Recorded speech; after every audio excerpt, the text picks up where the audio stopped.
Nih bang, aneh kasih tahu. Ente udah bisa napas pun juga udah bersyukur bang. Ente udah bisa makan jengkol belum? Sepanci juga saya minum. Makan bang, makan. Oh iya itu yang benar, makan. Nah, banyak orang kaya yang cuma bisa makan bubur. Kalau mau jalan pun kudu disuntik. Bersyukur bang. Aneh tuh bukan nggak bersyukur, tapi boleh kan aneh mengeluh sedikit. Tanjidor, sama aja itu namanya. Assalamualaikum. Waalaikumsalam. Bang, lihat murid aneh di mari nggak? Di sini bang, di warkop banyak banget anak kecil mondar mandir. Emang udah ini gimana sih bang?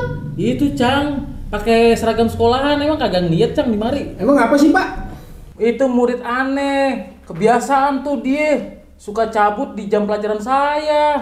Ya wajar lah, muridnya kabur. Orang pak gurunya kayak gini. Kalau misalkan aneh jadi murid ente, aneh juga bakalan kabur pak. Emang kenapa Cang?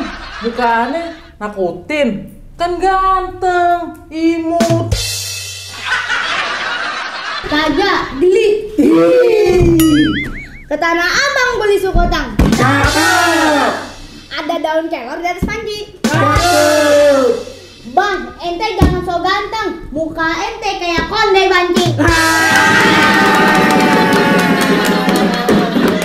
Udah pak, kalau murid udah kabur, nggak usah dicari lagi. Berarti tandanya doi udah nggak demen. Emang ciri-cirinya gimana sih pak? Orangnya tinggi, rambutnya ikal. Oh dia sih kalau sini pak, cuman Oh, jadi anaknya di sini. Tong, keluar Tong. Badar bener lu Tong. Tong, keluar Tong. Badar bener lu.